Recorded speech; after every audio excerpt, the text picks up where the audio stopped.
Hello everyone, welcome back to my channel. I am Chetna और आज के इस वीडियो में हम जानेंगे कि एंजाइटी क्या होती है, एंजाइटी के डिफरेंट टाइप्स, इसके कुछ कॉमन साइंस एंड सिम्टम्स और कुछ टिप्स जिससे हम एंजाइटी को इजीली मैनेज कर सकते हैं। एंजाइटी को समझने से पहले सबसे पहले हम समझते हैं कि स्ट्रेस में हमारी बॉडी किस तरह से काम करती है, हमारी बॉडी का स्ट्रेस मैकेनिज्म क्या है। तो जब भी हमारे दिमाग को ये लगता है कि हमें कोई खतरा है या हम किसी डेंजरस सिचुएशन में है, तो हमारी बॉडी में एक नेचुरल अलार्म एक्टिवेट हो जाता है और हमारी हार्ट बीट बढ़ने लगती है, हमें पसीने आने लगते हैं और हम बहुत ज़्यादा सेंसिटिव हो जाते हैं अपनी सराउंडिंग्स को लेकर के। और इसके साथ साथ हमारी ब्लड में एक हार्मोन रिलीज होता है जिसे हम एंड्रेलिन कहते हैं और यही बूस्ट ऑफ एंड्रेलिन हमें प्रिपेयर करता है या तो उस सिचुएशन का सामना करने के लिए या तो अपने आप को बचा करके वहां से भाग जाने के लिए। इस मैकेनिज्म को हम फ्लाइट और फाइट रिस्पॉन्स भी कहते हैं, यानी कि या तो लड़ो या तो फिर वहां से भाग जाओ। किसी भी स्ट्रेस की सिचुएशन में हमारी बॉडी ऐसे ही काम करती है। तो अब हम बात करते हैं एंजाइटी के बारे में। तो हम सब कभी ना कभी किसी ना किसी वजह से स्ट्रेसफुल या एंशियस फील करते ही हैं, क्योंकि ये एक नेचुरल फिनोमेना है जो हमारी ही सेफ्टी के लिए काम करता है। फॉर एग्जाम्पल, जब हम रोड क्रॉस करते हैं तो ये नेचुरल अलार्म एक्टिवेट हो जाता है और हम दोनों तरफ देखते हैं और फिर रोड क्रॉस करते हैं। अब अगर सोचिए कि अलार्म काम नहीं करता हो और आप रोड क्रॉस करते वक्त थोड़ा सा एंशियस नहीं होंगे तो आप दोनों तरफ ध्यान नहीं देंगे और इससे आपकी सेफ्टी को खतरा हो सकता है। तो एक तरीके से कहा जाए तो थोड़ा बहुत एंजाइटी जो होती है वो अच्छी होती है हमारी ही सेफ्टी के लिए। बट प्रॉब्लम तब आती है जब ये एंजाइटी और स्ट्रेस जो होता है वो आउट ऑफ कंट्रोल हो जाता है और हमारी डेली लाइफ को इम्पैक्ट करने लगता है। हमारा बहुत सारा स्ट्रेस जो होता है वो हमारे काम को लेकर, हमारी फैमिली को लेकर के, हमारे हेल्थ को लेकर या पैसों को लेकर या हमारी सोशल लाइफ को लेकर के, इन सब इश्यूज के आसपास ही रिवॉल्व करता है।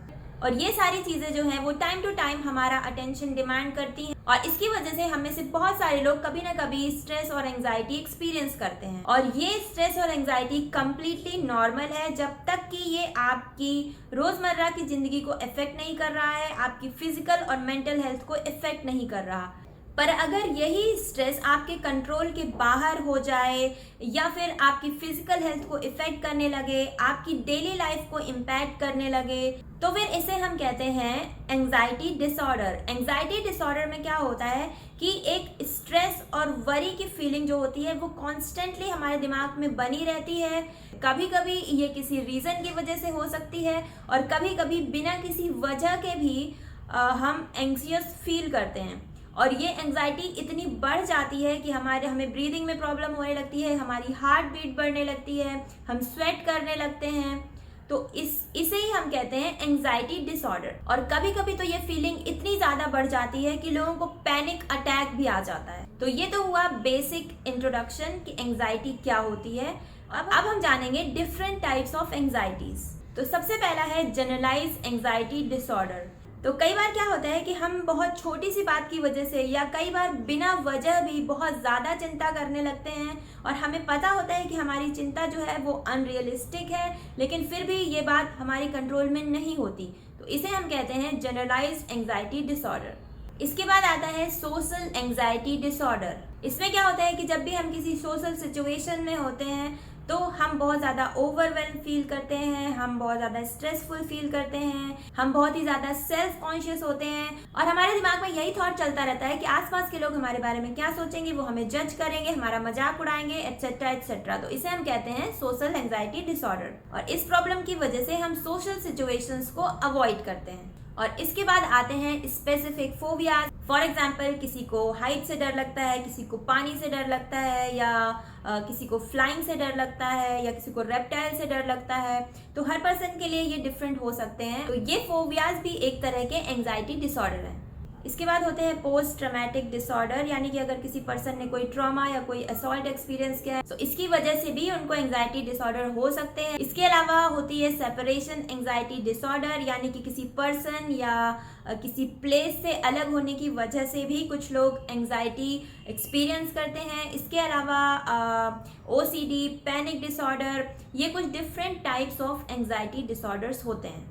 अब हम जानेंगे कि एंजाइटी के कुछ common science and symptoms. Anxiety के सबसे कॉमन सिम्टम जो होता है वो होता है स्लीप डिसऑर्डर। अगर आपको एंजाइटी है तो आपको नींद आने में प्रॉब्लम होगी। इसके अलावा अगर किसी को एंजाइटी है तो वो पर्सन काम नहीं बैठ सकता है, वो या तो अपने हाथ पैर हिलाते रहेंगे या इधर उधर कुछ कुछ खुरचते रहेंगे। बहुत सारे लोग लिप्स जो होते हैं उसको भी क्या बोलते हैं, पिक करते हैं या नेल्स को बाइट करते हैं। तो ये कुछ सब हर पर्सन के डिफरेंट होता है, बट ये जो इस तरह के साइंस होते हैं ये कई बार एंजाइटी को रिप्रेजेंट करते हैं। इसके अलावा बहुत सारे लोगों को सांस लेने में प्रॉब्लम होने लगती है जब उन्हें एंजाइटी होती है। बहुत सारे लोगों की हार्ट बीट बढ़ जाती है, स्वेटिंग होने लगती है, कुछ लोगों को नॉजिया या डिजीनेस भी होने लगती है। सो ये कुछ कॉमन साइंस एंड सिम्टम्स हैं एंजाइटी डिसऑर्डर के।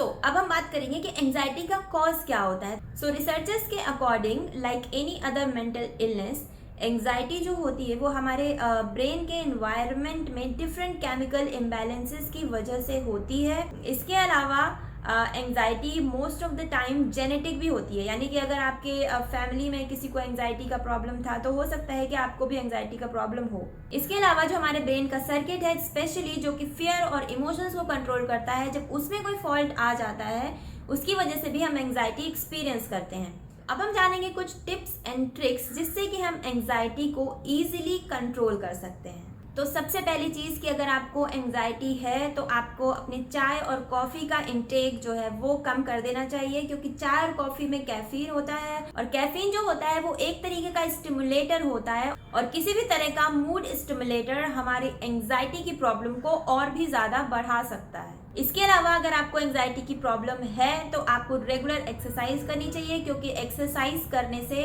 हमारे ब्रेन में हैप्पी हार्मोन्स रिलीज होते हैं और ये हमें मदद करते हैं स्ट्रेस को मैनेज करने में और हमारे मूड को अच्छा करने में।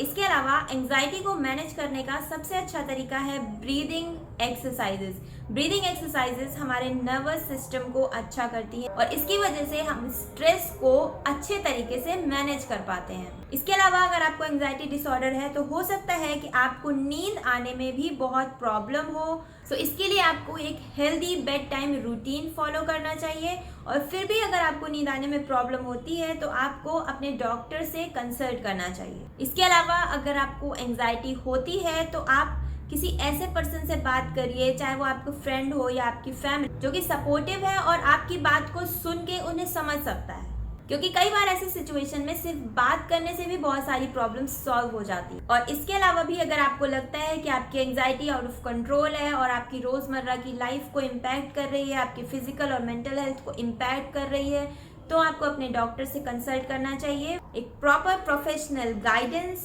और हेल्दी लाइफस्टाइल से आप एंजाइटी को इजीली मैनेज कर सकते हैं। So that's all for today's video. I hope कि आपको आज का वीडियो अच्छा लगा और अगर हाँ तो please hit the like button and share it within your network.